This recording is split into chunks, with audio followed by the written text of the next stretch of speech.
Welcome to Project Zion Podcast.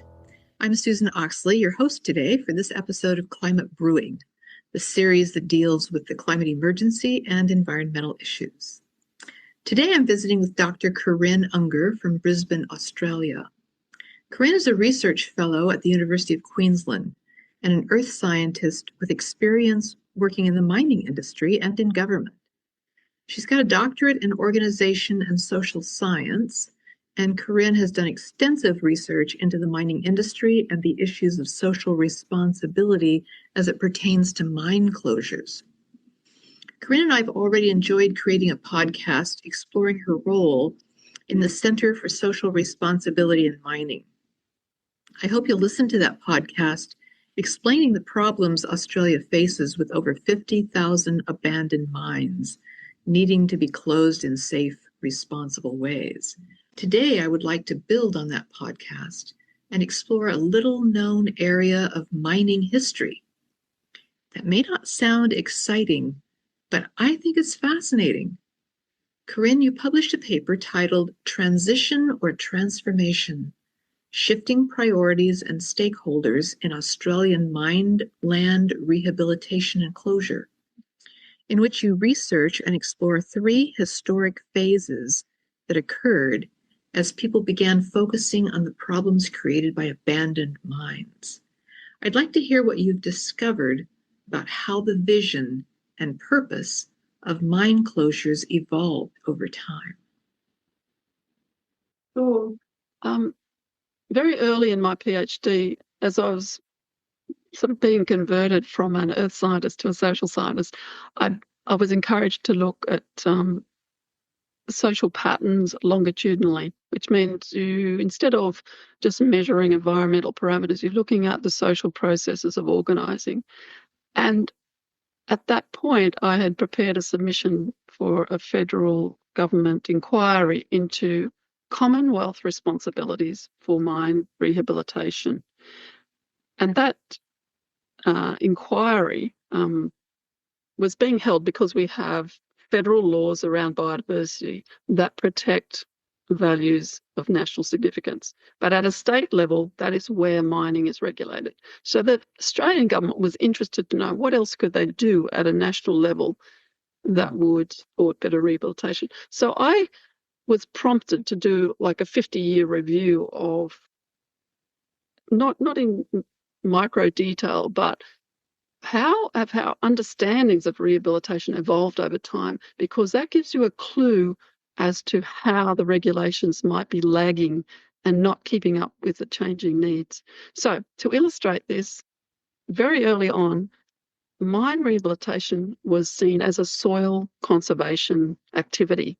So in that first phase, you find examples of people doing trials on vegetation types on spoil piles. So if you imagine the overburden that's taken out from a coal mine, might be shale and soil materials, you've got to re-establish either cropping or grazing or a biodiversity on it. So how do you get these soils that were deep in the soil up to a standard like a topsoil, as it were, with nutrients and life and grow things? Sustain other lives, yes. Mm-hmm. Yeah.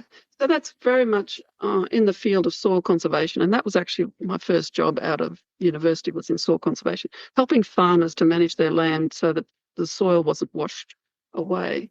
Sure. That's another kind of story. But at that time, the first mine rehabilitation people were soil conservationists. So there were slope trials, and of course, when there's erosion, you're losing those valuable soils. And so you're trying to design landforms that will be stable and keep the soil in place and then support life. Now, the next phase of mine rehabilitation was when we realised that water was being impacted, water quality, not only from big open cut pits that intersected groundwater and diverted streams around them and released water. It became more of an off-site focus. So there was beginnings of recognition that it wasn't just a soil conservation job. There were actually water impacts environmentally from mines, and we needed to understand them, particularly metalliferous mines. So these copper, gold, these mines that could produce acid mine drainage and release metals to the environment, highly toxic to life. And so that was the second phase. In this paper, I identified when it was about in the 90s, late 80s. And of course, this is different around different parts of Australia, but I was looking at it, put together a map of when you could find evidence of conferences on acid mine drainage, for example. The very first one was in 1990. So it's like these issues become important, and then you can see academics and practitioners coming together to study it. And we even had a lot of support from the mining industry at that time because they were grappling with these issues. And you've got changing environmental laws. So this paper sort of weaves together who are the different stakeholders that have got an interest in this, and how are they shaping what we see as important around rehabilitation and mine closure. Now, the third phase was one of large complex mines facing the end of their lives. So we have many mines sort of approaching maturity, as it were, and they're realising how difficult it is to close. And so we actually had examples in Australia of coal mines being sold for $1. This meant... My goodness sakes. So that rings alarm bells because it indicates either you've got a stranded asset, which means the coal that's in the ground is no longer of any value because the community wants us to stop mining coal, sort of a broad brush effect of that. And large companies, particularly those headquartered in Europe and other countries, are a bit more tuned into the need to withdraw from coal and transition to alternative energy sources. But there's also metallurgical coal for steel making. So there's two types of coal. But in Australia, the brown coal mines in particular, the burning of brown coal produces more carbon dioxide than the black. So they're like the first ones to kind of recognise that they need to close first. We also in Australia export coal to Asia. So that's another story around mining. It's not like we're just using these resources in our country. It's got a large export aspect. So when a mine was sold for $1, and brown coal, the anthracite is the harder, blacker coal, right? Yes, and the brown coal is kind of less. It's younger. It's lower calorific value, I think, is perhaps the correct way of explaining it. That you get less energy per cubic meter. It has it's less dense. It has a lot of moisture in it. And it is a different material in terms of how it's managed, but it still can be fed into a power station and generate electricity. And that was how the brown coal mines operated. They had a brown coal mine with a power station next door, whereas black coal can be transported long distances, and that's why we export the black coal that's suitable for energy production, whereas brown coal is usually burnt on site, very close. Anyway, it's a lower value. And the other thing is there's also spontaneous combustion that's possible. So you don't want to stockpile it. And that was true of the brown coal in Victoria, right. That if you were to stockpile it, then it generates its own heat, and before you know it, it catches on fire. So that's something else that affects industry and how materials are used. But just returning to Queensland, where we had a number of large multinational companies getting out of coal, and it's kind of happened in a bit of a hurry. So you could see this rush to offload coal, which actually settled down, and there's now expansion of coal in Australia. So that's another story. But some of these mines were sold for $1 because they were getting close to the end of their lives. I mean, I don't really know the ins and outs of those sales, but it appears as though the liability to close the mine, properly rehabilitate the site, do all the work, because not always do companies keep up with the work that's needed. They can defer it, and that means that the liability just sort of piles up. So the liability was probably quite large, but this company was wanting to move on. And obviously when you sell a mine, you get all the equipment. And so there was a big drag line, a large piece of equipment, and everything that went with it. And so companies coming in think, oh, we've still got coal in the ground, so we can make some money out of this, and we've got all this equipment. And then separately, like the government collects a bond or a financial assurance for closure, but quite often it's not enough. But that would be that would be part of the package that goes with the sale, is to have that financial assurance or bond for rehabilitation. If it's not enough, then, and if the company is not really critical in its review, they may underestimate the cost of closure, and it really shifts the balance in terms of the profitability of such a mine. But anyway, that's just an illustration of those dynamics. But in that third phase, so we talked about soil conservation in the early years, the 70s and 80s. In the 90s, water moving off-site that was contaminated. So how do we control that as part of rehab and closure? Means having better control over the water systems. And thirdly, what we called pass the parcel. It was the idea that you pass on the rehabilitation and closure to someone else. And it's a fraught stage because companies that have been operating a site for a long time really understand all of its idiosyncrasies. Every mine's unique. The interactions with water, the community issues, what concerns the community, what doesn't. And sometimes they can have very good relationships with the community. And you sell or pass the parcel on to someone else, and they may not care about the same things. They may, want to just make a lot of money in a short period of time and get out. You don't know.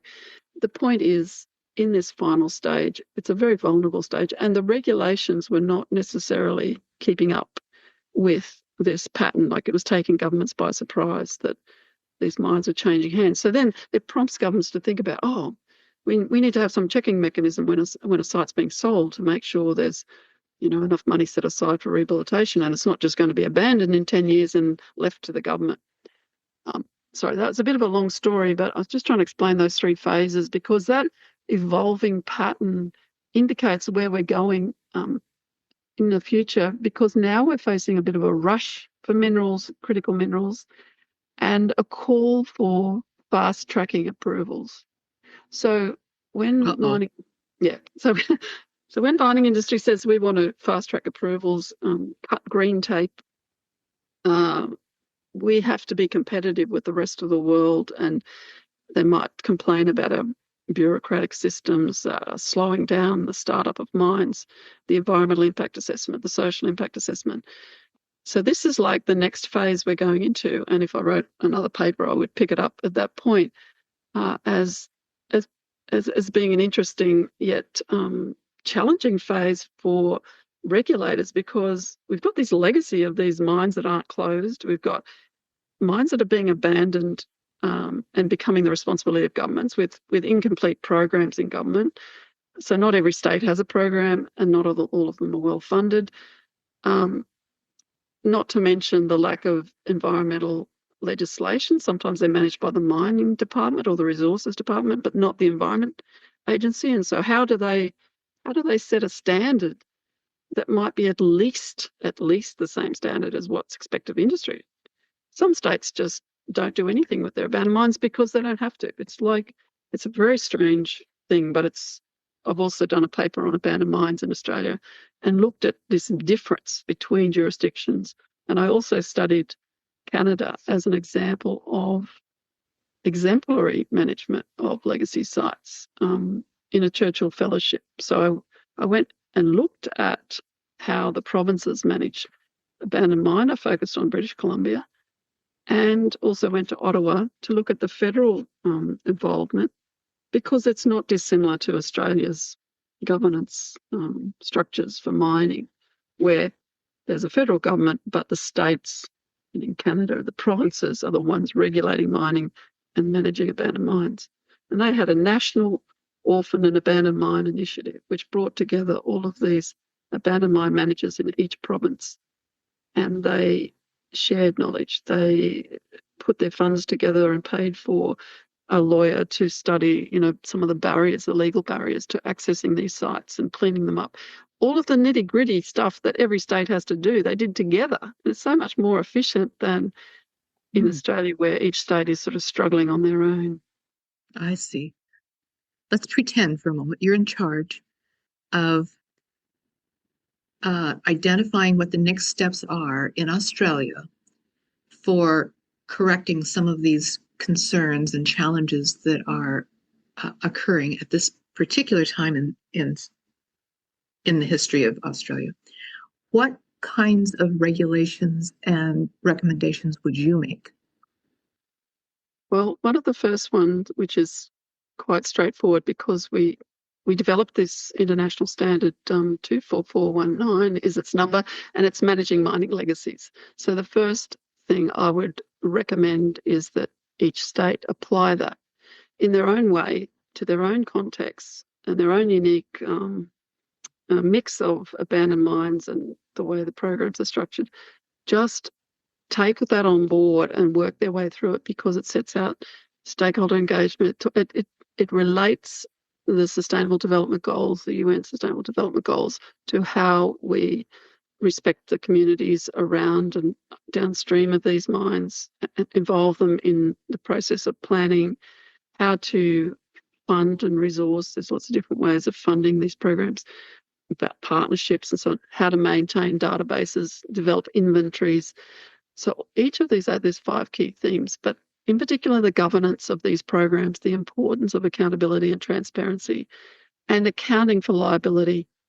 So most states in Australia do not account for the liability that they have inherited. It's invisible.